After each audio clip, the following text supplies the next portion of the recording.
জয় Hind everyone. Paschimbanga গ্রাম পঞ্চায়েত পরীক্ষা 2026 এই পরীক্ষাকে টার্গেট করে আজকে থেকে তোমাদের আমরা শুরু করছি জিকে প্র্যাকটিস ক্লাস। আজকে এই ভিডিওর মাধ্যমে আমরা গুরুত্বপূর্ণ 30টি প্রশ্ন নিয়ে তোমাদের সাথে আলোচনা করব এবং তার সাথে সাথে এক্সট্রা ডিটেলসগুলো আমরা দেখব, যেগুলো তোমাদের আসন্ন গ্রাম পঞ্চায়েত পরীক্ষাতে কিন্তু খুবই কাজে লাগবে। তো ভিডিওটি প্রথম থেকে শেষ পর্যন্ত অতি অবশ্যই দেখবে এবং ভিডিও শেষে অবশ্যই তোমরা কিন্তু কমেন্ট করে জানিয়ে দেবে এই যে 30টি প্রশ্ন, এই 30টি প্রশ্নের মধ্যে তোমাদের কটি প্রশ্নের উত্তর সঠিক হয়েছে এবং কটি প্রশ্নের উত্তর ভুল হয়েছে। তো চলো বেশি দেরি না করে আজকের এই ক্লাসটি শুরু করা যাক। আমাদের প্রথম প্রশ্ন দেখে নাও কী দেওয়া রয়েছে। পশ্চিমবঙ্গের প্রথম পঞ্চায়েত নির্বাচন কবে অনুষ্ঠিত হয়? পশ্চিমবঙ্গের প্রথম পঞ্চায়েত নির্বাচন কবে অনুষ্ঠিত হয়? কী হবে সঠিক উত্তর? দেখো, চারটি অপশান দেওয়া রয়েছে। এই চারটি অপশানের মধ্যে অপশান বি 1978 সালের জুন মাসে কিন্তু পশ্চিমবঙ্গে প্রথম পঞ্চায়েত নির্বাচন অনুষ্ঠিত হয়। এবার তোমাদের প্রশ্ন এটাও আসতে পারে যে ভারতের কোন রাজ্যে প্রথম পঞ্চায়েত নির্বাচন শুরু হয়? তো মনে রাখবে, রাজস্থানের নাগৌর জেলায় কিন্তু সর্বপ্রথম এই পঞ্চায়েত নির্বাচন অনুষ্ঠিত হয়। কত সালে? তো মনে রাখবে 1959 সালের 2রা অক্টোবর কিন্তু রাজস্থানে সর্বপ্রথম এই পঞ্চায়েতি রাজ ব্যবস্থা শুরু হয়। আমরা পরবর্তী প্রশ্ন দেখব যে পশ্চিমবঙ্গের বিধানসভায় পঞ্চায়েত আইন কবে পাশ হয়? পশ্চিমবঙ্গের বিধানসভায় পঞ্চায়েত আইন কবে পাশ হয়? কী হবে সঠিক উত্তর? তোমরা রাখবে 1956 সালে কিন্তু পশ্চিমবঙ্গের বিধানসভায় পঞ্চায়েত আইন পাশ হয়। অপশান বি তোমরা যারা করেছো তারা কিন্তু প্রত্যেকে সঠিক। পরবর্তী প্রশ্ন দেখব আমরা, কোন বছর মৌলিক কর্তব্য সংবিধানে অন্তর্ভুক্ত করা হয়? কোন বছর মৌলিক কর্তব্য সংবিধানে অন্তর্ভুক্ত করা হয়? কী হবে সঠিক উত্তর? তোমরা রাখবে এই প্রশ্নের সঠিক উত্তর হবে কিন্তু 1976 সালে কিন্তু প্রথম মৌলিক কর্তব্য সংবিধানে অন্তর্ভুক্ত করা হয়। কত নম্বর সংশোধনীতে? তোমরা রাখবে 42তম সংশোধনীতে কিন্তু এই মৌলিক কর্তব্যকে সংবিধানের অন্তর্ভুক্ত করা হয়। পরবর্তী প্রশ্ন দেখো, রামকৃষ্ণ মিশনের প্রতিষ্ঠাতা কে? রামকৃষ্ণ মিশনের প্রতিষ্ঠাতা কে? কী হবে সঠিক উত্তর? তোমরা রাখবে এই রামকৃষ্ণ মিশনের প্রতিষ্ঠাতা হচ্ছেন কিন্তু স্বামী বিবেকানন্দ। অপশান এ হবে কিন্তু এই প্রশ্নের সঠিক উত্তর। তোমরা যারা অপশান এ করেছো প্রত্যেকে কিন্তু সঠিক। পরবর্তী প্রশ্ন দেখো, কোন সভ্যতার আদিবাসীরা প্রথম নিকাশি ব্যবস্থার প্রচলন করেন? কোন সভ্যতার আদিবাসীরা প্রথম নিকাশি ব্যবস্থার প্রচলন করেন? তোমরা রাখবে সিন্ধু সভ্যতার আদিবাসীরা সর্বপ্রথম কিন্তু এই নিকাশি ব্যবস্থার প্রচলন করেন। অপশান এ হবে কিন্তু এই প্রশ্নের সঠিক উত্তর। রামসার চুক্তি কী সংক্রান্ত? রামসার চুক্তি কী সংক্রান্ত? তোমরা রাখবে এই প্রশ্নের সঠিক উত্তর হবে কিন্তু জলাভূমি সংরক্ষণ চুক্তি হচ্ছে কিন্তু এই রামসার চুক্তি। অপশান বি হবে এই প্রশ্নের সঠিক উত্তর। ফ্রেন্ডস, আমরা এই ভিডিওর টার্গেট রেখেছি শুধুমাত্র 200টি লাইক। তোমরা যারা ভিডিওটি দেখছো অবশ্যই কিন্তু তোমরা এই যে লাইকের টার্গেটটিকে কিন্তু তোমরা কমপ্লিট করে দেবে এবং তোমার যারা বন্ধু বান্ধব যারা এই পরীক্ষার জন্য প্রস্তুতি নিচ্ছে তাদের সাথেও কিন্তু ভিডিওটি অবশ্যই তোমরা শেয়ার করে দেবে। আর্থ ডে পালিত হয় কবে? আর্থ ডে পালিত হয় কবে? কী হবে সঠিক উত্তর? তোমরা রাখবে আর্থ ডে এটি পালিত হয় কিন্তু 22শে এপ্রিল, বসুন্ধরা দিবস। অপশান বি হবে কিন্তু এই প্রশ্নের সঠিক উত্তর। পরবর্তী প্রশ্ন আমরা দেখব, পশ্চিমবঙ্গের বর্তমান মুখ্য নির্বাচনী আধিকারিক বা চিফ ইলেকট্রাল অফিসার কে? পশ্চিমবঙ্গের বর্তমান মুখ্য নির্বাচনী আধিকারিক বা চিফ ইলেকট্রাল অফিসার কে? তোমরা রাখবে নীলম মিনা, তিনি হচ্ছেন কিন্তু বর্তমানে আমাদের পশ্চিমবঙ্গের মুখ্য নির্বাচন আধিকারিক। অপশান সি হবে কিন্তু এই প্রশ্নের সঠিক উত্তর। বিখ্যাত কেঁদুলের মেলা কোন নদীর তীরে হয়? বিখ্যাত কেঁদুলের মেলা কোন নদীর তীরে হয়? কী হবে সঠিক উত্তর? তোমরা রাখবে এটি হয় কিন্তু অজয় নদীর তীরে। অপশন বি হবে এই প্রশ্নের সঠিক উত্তর। পরবর্তী প্রশ্ন দেখো যে এসটি সবচেয়ে বেশি পশ্চিমবঙ্গের কোন জেলায়? এসটি সবচেয়ে বেশি কোন জেলায় পশ্চিমবঙ্গের? তোমরা রাখবে পশ্চিমবঙ্গের পশ্চিম মেদিনীপুরে কিন্তু সব থেকে বেশি এসটি বা শিডিউল ট্রাইব কিন্তু রয়েছে। অপশন সি হয়ে যাবে কিন্তু এই প্রশ্নের সঠিক উত্তর। মৌসুমী শব্দটি কোন ভাষা থেকে উদ্ভূত হয়েছে? মৌসুমী শব্দটি কোন ভাষা থেকে উদ্ভূত হয়েছে? তোমরা রাখবে এই মৌসুমী ভাষাটি এটি কিন্তু একটি আরবি শব্দ। আরবি ভাষা থেকে কিন্তু এই মৌসুমী শব্দটি এসেছে। অপশন সি হবে কিন্তু এই প্রশ্নের সঠিক উত্তর। পরবর্তী প্রশ্ন দেখো বাংলার আদিনা মসজিদ কে নির্মাণ করেন? বাংলার আদিনা মসজিদ কে নির্মাণ করেন? কি হবে সঠিক উত্তর? চারটি অপশন দেওয়া রয়েছে দেখো, ইলিয়াস, সিকান্দার শাহ, আজম শাহ এবং হামজা শাহ। কে এই বাংলার আদিনা মসজিদ নির্মাণ করেন? তো সঠিক উত্তর হয়ে যাবে কিন্তু সিকান্দার শাহ। অপশন বি হবে এই প্রশ্নের সঠিক উত্তর।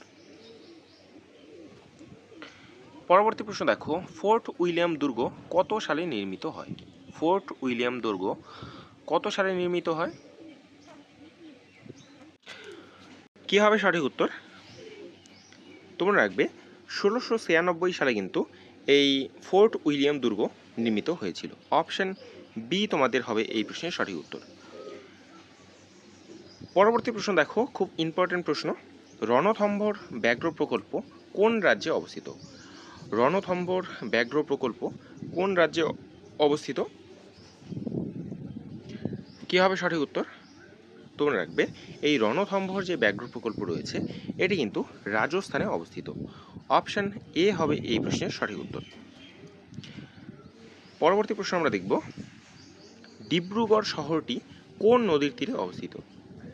ডিব্রুগড় শহরটি কোন নদীর তীরে অবস্থিত? তোমরা রাখবে এই ডিব্রুগড় যে শহরটি রয়েছে এটি কিন্তু ব্রহ্মপুত্র নদীর উপর অবস্থিত। অপশন বি হবে এই প্রশ্নের সঠিক উত্তর। জিআই ট্যাগ পাওয়া প্রথম ভারতীয় পণ্য হলো? জিআই ট্যাগ পাওয়া প্রথম ভারতীয় পণ্য হলো কোনটি? তোমরা রাখবে এই জিআই ট্যাগ পাওয়া প্রথম ভারতীয় পণ্য হলো কিন্তু দার্জিলিংয়ের চা।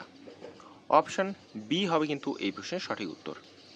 দেখো দার্জিলিংয়ের চা ভারতের প্রথম পণ্য যা 2004 সালে জিওগ্রাফিক্যাল ইন্ডেকশন বা জিআই ট্যাগ লাভ করে। ঠিক আছে, পরবর্তী প্রশ্ন দেখো ভারতের পরম সুপার কম্পিউটারটি নির্মাণ করেন? কারা এই পরম সুপার কম্পিউটার নির্মাণ করেন? তো অপশন সি, সিডিএসই পুনে তারা কিন্তু এই পরম সুপার কম্পিউটারটি নির্মাণ করেন।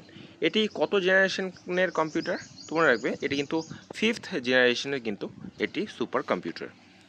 1991 সালে ডক্টর বিজয় ভাটকরের নেতৃত্বে পরম 8000 ছিল ভারতের প্রথম তৈরি কিন্তু সুপার কম্পিউটার। নীল দর্পণ নাটকটি কে লিখেছেন? নীল দর্পণ নাটকটি কে লিখেছেন? তোমরা রাখবে এই নীল দর্পণ যে নাটকটি রয়েছে এটি লিখেছিলেন কিন্তু দীনবন্ধু মিত্র। অপশন ডি হবে এই প্রশ্নের সঠিক উত্তর। কোন শহরটি পশ্চিমবঙ্গের রেশম নগরী নামে পরিচিত? কোন শহরটি পশ্চিমবঙ্গের রেশম নগরী নামে পরিচিত? কি হবে সঠিক উত্তর? তোমরা রাখবে মুর্শিদাবাদকে কিন্তু পশ্চিমবঙ্গের রেশম নগরী বলা হয়। অপশন সি হবে এই প্রশ্নের সঠিক উত্তর। দেখো ভাগীরথী নদীর তীরে অবস্থিত মুর্শিদাবাদ শহরটি তার ঐতিহ্যবাহী ও উৎকৃষ্ট মানের রেশম বা সিল্ক শিল্পের জন্য কিন্তু পশ্চিমবঙ্গের রেশমি নগরী বা সিল্ক সিটি নামে কিন্তু পরিচিত। বলবন্ত রায় মেহতা কমিটি কবে গঠিত হয়? বলবন্ত রায় মেহতা কমিটি কবে গঠিত হয়? কি হবে এই প্রশ্নের সঠিক উত্তর? তোমরা রাখবে 1997 সালে কিন্তু এই বলবন্ত রায় মেহতা কমিটি গঠিত হয়। অপশন সি হবে এই প্রশ্নের সঠিক উত্তর। পরবর্তী প্রশ্ন দেখো চড়ক উদ্যান কোথায় অবস্থিত? চড়ক উদ্যান কোথায় অবস্থিত? তোমরা রাখবে এই চড়ক উদ্যান এটি অবস্থিত কিন্তু শিবপুর বোটানিক্যাল গার্ডেনে।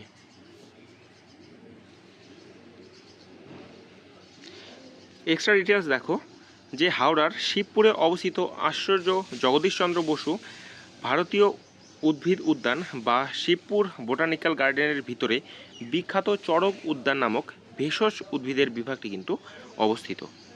পরবর্তী প্রশ্ন দেখো, সচিন টেন্ডুলকর কত সালে ভারতরত্ন পেয়েছেন? সচিন টেন্ডুলকর কত সালে ভারতরত্ন পুরস্কার পেয়েছেন? তোমরা রাখবে তিনি কিন্তু 2013 সালে কিন্তু ভারতরত্ন পুরস্কার পান। অপশান বি হবে এই প্রশ্নের সঠিক উত্তর। কতজন ভোটদাতা পিছু একজন পঞ্চায়েত সমিতি সদস্য নির্বাচিত হন? কতজন ভোটদাতা পিছু একজন পঞ্চায়েত সমিতি সদস্য নির্বাচিত হন? তোমরা রাখবে 4500 জন ভোটদাতা পিছু প্রতি কিন্তু একজন পঞ্চায়েত সমিতি সদস্য কিন্তু নির্বাচিত হন। অপশান সি হবে এই প্রশ্নের সঠিক উত্তর। রাজ্য নির্বাচন কমিশনারকে কে নিয়োগ করেন? রাজ্য নির্বাচন কমিশনারকে কে নিয়োগ করেন? কে হবে সঠিক উত্তর? তোমরা রাখবে রাজ্যপাল কিন্তু রাজ্য নির্বাচন কমিশনারকে নিয়োগ করেন। অপশান এ হবে এই প্রশ্নের সঠিক উত্তর। পরবর্তী প্রশ্ন দেখো, নিম্নলিখিত কোনটি ত্রিস্তর পঞ্চায়েত ব্যবস্থার অংশ নয়? নিম্নলিখিত কোনটি ত্রিস্তর পঞ্চায়েত ব্যবস্থার অংশ নয়? আমরা ত্রিস্তর পঞ্চায়েত ব্যবস্থা বলতে কি বুঝি? গ্রাম পঞ্চায়েত, পঞ্চায়েত সমিতি এবং জেলা পরিষদ। তো কোনটি নয়? তোমরা রাখবে পৌরসভা কিন্তু এই ত্রিস্তরীয় পঞ্চায়েত ব্যবস্থার অংশ নয়। প্রশ্ন, বাস্তুতন্ত্রে শক্তির উৎস কী? বাস্তুতন্ত্রে শক্তির উৎস কী? সঠিক উত্তর কী হবে? তোমরা রাখবে বাস্তুতন্ত্রে শক্তির মূল উৎস হচ্ছে কিন্তু সূর্য। অপশান সি হবে এই প্রশ্নের সঠিক উত্তর। নেক্সট দেখো, কোন গোলটেবিল বৈঠকে গান্ধীজি অংশগ্রহণ করেন? কোন গোলটেবিল বৈঠকে গান্ধীজি অংশগ্রহণ করেন? তোমরা রাখবে তিনি কিন্তু দ্বিতীয় গোলটেবিল বৈঠক, যেটি 1931 সালে হয়, তাতে কিন্তু গান্ধীজি অংশগ্রহণ করেন। গান্ধী আরোইন চুক্তির পর 1931 সালে লন্ডনে অনুষ্ঠিত দ্বিতীয় গোলটেবিল বৈঠকে মহাত্মা গান্ধী জাতীয় কংগ্রেসের একমাত্র প্রতিনিধি হিসেবে কিন্তু তিনি অংশগ্রহণ করেছিলেন। ভারতের জাতীয় বিজ্ঞান দিবস কবে পালিত হয়? ভারতের জাতীয় বিজ্ঞান দিবস কবে পালিত হয়? তোমরা রাখবে 28শে ফেব্রুয়ারি কিন্তু ভারতের জাতীয় বিজ্ঞান দিবস পালিত হয়।